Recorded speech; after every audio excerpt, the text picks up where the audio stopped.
This cake is not edited though. This is a real cake. 1, 2, 3. They are real cake, and it's actually standing like this. It is floating. So my client contacted me and asked that I should give her something out of the box. I decided to surprise her with a gravity-defying wedding cake. This cake is actually floating. It is not edited. It is not AI. It is not edited. So if you want to see how I did this cake from beginning to the end, watch this video from beginning to the end. Let's get designing. Hey everyone, welcome back to my channel. Today I'm taking you behind the scenes of this beautiful 3-tier wedding cake I created for a client.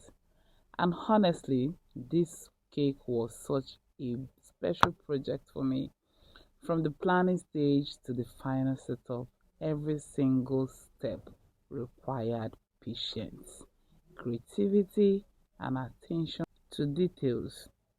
You know, wedding cakes always come with a different kind of feeling because you know you are not just making a cake, you are creating something that will become part of someone's special memory forever. And that responsibility is something I never take lightly. Never. So this cake, the client wanted something elegant, classy, clean, timeless. We talked about the colors. She didn't want color, she just wanted it white. She said she wanted everything all white. I always love when clients trust me creatively because it allows me to bring ideas to life in my own artistic way while still making sure the client vision is fully represented. Before I even started decorating, there was already so much preparation involved. Baking alone takes time, especially for a cake like this one I'm baking right now. Each tier has to be baked carefully to make sure everything is even. Honestly, achieving smooth fondant is one of those things that takes practice. So much practice, a lot of practice. Sometimes people watch short videos online and think cake comes together in few minutes. But in reality, there are hours of working. I mean hours of work behind every finished design. There are moments during cake decorating where things don't always go perfectly immediately. Sometimes the weather affects the fondant. Sometimes a tier shifts slightly. Sometimes decoration needs to be redone. But that's part of being a cake artist. You learn to stay calm, solve problems quickly, and keep going until the final result looks amazing. The idea is not to get tired and quit. The idea is to get tired and rest, then you continue. So always make sure you have a perfect fondant before covering a fondant cake, because if your fondant is not done properly, there is no such thing as manage. It's going to get well when I start designing the cake. No, no, no, no, no. It will ruin your whole work. Your cake will not come out perfect. If you're trying to get a sharp edge, it's not going to work. Your cake will just be ruined and it will not come out smooth. So make sure your fondant is done properly. If you're buying already made fondant, make sure the texture is okay. If you're making the fondant by yourself, make sure you follow a good recipe and make sure your fondant is perfect. Perfect fondant, perfect cake.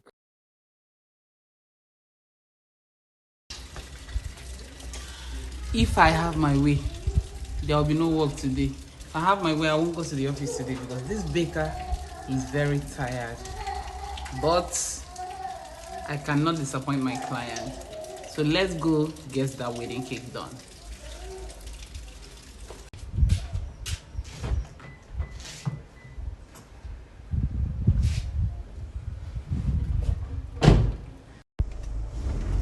So let's go to my office, guys.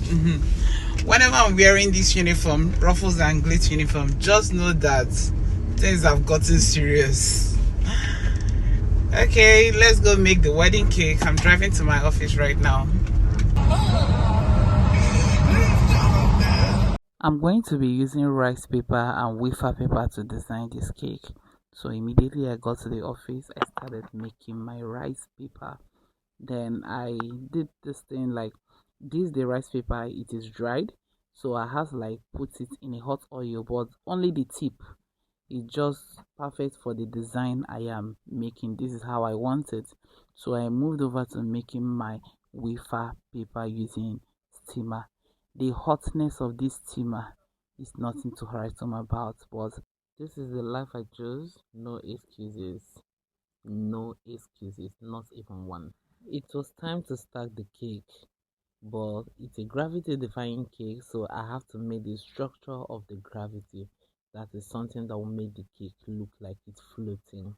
This is like one of the hardest parts, especially for this kind of cake, gravity defying cake.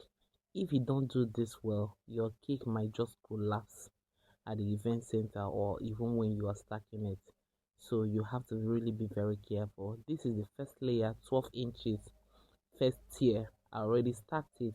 If you know how many times I have to shake this to make sure it's not going to fall. One thing I really enjoyed about this cake is the elegance of the design. I kept on imagining how beautiful it would look at the venue. This wedding cake reminded me again why I love creating. There is something powerful about turning an idea into something beautiful with your own bare hands. And even after long hours of work, the finished result always feel rewarding. This cake took a lot of effort, but seeing the final result made me really proud. The overall elegance, the clean finish, and the structure that came together beautifully. If you made it this far into this video, thank you so much for staying till the end. I really appreciate your time and your support. Before you go, let me know in the comments what your favorite part of this cake was. So I'm done with my work for today and I am going home to get a warm welcome from my kids, take my bath, eat and have a good sleep, of course. I'll see you guys in my next video. Thank you for watching. Bye. I love you all. Mwah.